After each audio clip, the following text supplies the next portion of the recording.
Look, Steve, thank you so much for meeting with us today. We put out some questions to the Sunshine Coast and had people give us that feedback on social media. Now, basically all the questions today have come from social media. Now, we've reframed some of them because, social media is like some people have got some pointed things to say. Matt, I've been asked so many questions in the last couple of weeks, you just wouldn't believe it, so let's do what we can. Fantastic. So I just wanted to give people a bit of a background on you. From what I understand, and correct me where I'm wrong, you were born in Mount Morgan, you grew up on the land, you played rugby league for many years, operated multiple private businesses, and you've been in local and state government for 16 years, and now the leader of One Nation Queensland, amongst your duties that you had before that. Can you tell people, how you feel this puts you in a better position to represent the people than, say, a career politician?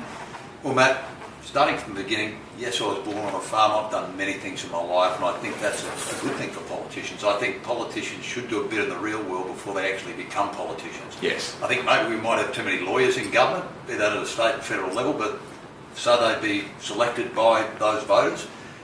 I think to bring experience into government is very, very important, and to this point where I've become the leader of One Nation and the impact that's going to have here on the Sunshine Coast and for the people of the Buderim electorate, I think fortunately it's put us in a very, very strong position, because only last week I came out and I committed to delivering $440 million worth of road infrastructure to link up our brand new hospital.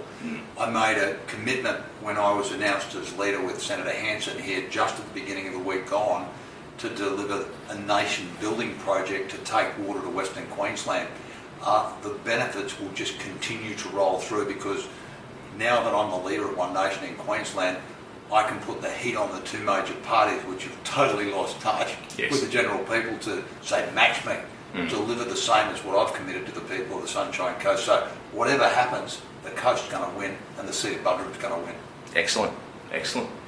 So it's been said by a number of people on social media that you would have had more leverage becoming an independent. Now, just wondering why you didn't resign from Parliament and give up the salary and entitlement so that you could work to change the system without betraying those that voted for you and the LNP? It's a really, really simple answer to that, Matt. If I'd have resigned from Parliament, there would have been a by-election. Right. And that could have cost a couple $100,000. I mean, what do you think the average resident or elector in Buderim would think, going, that's Steve Dickson resigned, it's just cost us a couple $100,000. I mean, for a start, that's not a good idea. The second component of that answer is very, very clear also. Think about who we voted for to be the Prime Minister of Australia. I voted for Tony Abbott and I ended up with Malcolm Turnbull. Yes. I mean, I think that's a bit unusual too, but clearly I came to my Damascus moment in life where I bit my tongue on very many occasions. I've been in state parliament for 10 years. And, it's like anybody, anybody in any job. You have ups and downs. Yes. And I've been very loyal and I've gone through that. But when it gets down to a decision about children's lives and shuffling paper, I'm going to save a child's life every day. And I think any politician who can look themselves in the mirror and say, I want to shuffle paper instead of saving lives, they really should think about what they're doing for a job. That's why I've changed my allegiances. No worries. So, next question was that you pinpointed, in the media recently that your trigger for defection was due to the amnesty lobby for the legal marijuana. And then in your recent 2GB interview, you stated that there was lots of things that actually caused you defection, and that you'd had a gutful, and you touched upon that then. What were the lots of things that caused you defection, and the things that you'd had a gutful of that really kind of weighed in behind that one issue? Matt, I'll give you a couple. Taxation on pensioners. That just drives me nuts. These are people that have worked so hard all their life, they've paid their tax, they've done everything right, and then government spins around and says, listen, we need some more money, so we just take it off the pensioners. That's one little issue, but it's very frustrating when I think the way that these older people are being treated. And then there's this little issue with the taxi industry in Queensland. Neither the ALP or the LNP have really supported these people, and you may have just seen in the last week, I've come out and I've delivered a policy that I believe the taxi industry are fully going to support about creating a level playing field for rideshare companies. If you want to get involved in that type of industry, you should pay the same insurance policies. You should have cameras in your car like a taxi license should have, and all the other issues. And I use this analogy. Can you imagine if Steve Dickson or Matt went down to the local pub and bought 20 cases of beer and went back to your garage and you put a sign above your garage saying, Steve's pub now open, I'm going to start selling grog to the community. The police would be at my doorstep in a moment saying you're operating illegally. Yeah. What's the difference? No, and look, that's a valid point. Thanks for that response. Now this is probably one that you've probably had a lot before, but I've got to ask it because there's a lot of questions like this on social media. Look, many people in Australia, for their own reasons, see Pauline Hanson as a disgrace and a blight on multicultural Australia, and that she's a racist. Does One Nation have a racist agenda? I mean, how can you share something on that with us? Matt, I've sat down with Senator Hanson and I've asked her that exact question, and it's something that I found over the last couple of weeks since I become a member of the One Nation Party, and I think this is so far from the truth. Straightforward, and you can look me in the eye as I say this, people are welcome from any country in the world to come to Australia. Yes. That's our policy. If you live under our rules, under our regulations, under our constitution and under our law and order, and you come here and you assimilate, if you want to come to Australia and think you're going to have a couple of wives, you're going to treat women disrespectfully or mutilate little children, there are many countries in the world that you can live in, but none of those countries are called Australia. Very straightforward, and I think that absolutely nails where One Nation sits. We are not any of those things that are being portrayed, but it's to the benefit of the Labor Party and it's to the benefit of the LNP to slander the One Nation Party. These are good, decent people who just believe Australia is a great country, who welcomes people from all over the world. Because I'm German, Irish, Scottish and French. Don't know where you come from, but we're all from different countries, and I'm just so proud to be an Australian, and I'm so proud of all of those people that have come here that assimilate and become Australians. Yeah, and look, I appreciate that response, Steve. Unmuzzled TV and Sunshine Coast Unmuzzled has actually come about because we see that the media sends incorrect messages, and when you get it straight from the horse's mouth that these policies aren't racist, and as you just explained, it certainly displays how, if someone's given the time to share their perspective, people can be educated on what the facts are rather than what people are led to believe. I tell you what, Matt, it is so refreshing to be just putting the facts out on the table, and this doesn't get chopped and diced and made into something that's not nice. I see that on commercial TV and these online things a whole lot, but mate, I'm happy to do this because it is what it is. It's like live radio. We're just telling the truth. Absolutely. So look, moving on to the next question, we've got many people have suggested the LNP has lurched to the right to try and reclaim the conservative mantle, and that One Nation has supported all LNP policies that have been put forward. What's your view on this perspective, this kind of shifting to the centre? Matt, I have a very strong view on this, and part of the reason why I left the LNP, I think there is no difference between the LNP and the ALP. I think they're exactly the same. Yes. And I think that's what's been demonstrated across Australia. And I'll give you this great analogy. A guy explained politics to me in the simplest form on the telephone the other day. He said, we've been eating chocolate and vanilla ice cream for a really long time, and we're just sick of it. We want strawberry. And that's what One Nation is. Yes. We're strawberry. Excellent answer. So it's been posed that you in the past you've been opposed to voluntary euthanasia, and at the moment obviously you're speaking about compassion for families with the amnesty, and you're now joining a party that has a policy supporting voluntary euthanasia. Where do you now stand on this issue? Well, the previous policy of the LNP was opposed to euthanasia. The policy for One Nation is about putting a bill on the floor of Parliament and allowing a conscience vote. Okay. And that's exactly what had happened. And Matt, I'll take that a little bit further. I think what needs to happen in Australia and here in Queensland is to go out to the people. There are some really big issues out there. I mean, be it same-sex marriage, be it euthanasia, be it daylight saving. What should happen, and this is what happens in Switzerland, is let's put it back to the people. Let's let the people have a say. And this is what One Nation is all about.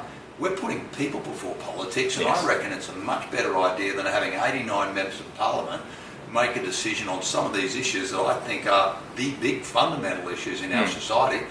Why not, when the state election or the local government election or the federal government elections come around, put that question back to the people like they do in Switzerland, and that gives the power back to the people. And you know what? That's the best way democracy can operate. Fantastic answer, thank you. Now, you've said recently, and I'm assuming probably for a very long time, that people come before politics. The Sunshine Coast is undergoing rapid growth over the last few years, and many feel that there needs to be more transparency, as you were just alluding to, especially regarding developments, projects on a state, local, state and federal level. How do you think this would be achieved, similar to the example you gave then? Matt, I think development applications, regardless of what they may be, here on the Sunshine Coast there are buildings going up, or for areas like Aurora or down here at Pumview, which are they're big developments that are happening on the coast. Many people are interested in those, but I think the local community association, the local community association down at Zippy Downs, they went through the right process as far as that's concerned, and I think they made the council open and transparent because that's what community groups do, and they're empowered, and I think they've got a very, very good result and a great outcome because of those two groups working together, be that the local councillor and the community, and everybody was aware of what was going on. At a federal government level, I have very little say over that, but there's a very interesting issue happening up around Shoalwater Bay where the federal government are looking to resume all this land from the farmers to take it off them so an overseas entity can come here and train their military. I have a real problem with that because it should be about our farmers first and putting people before politics, as I stated very clearly.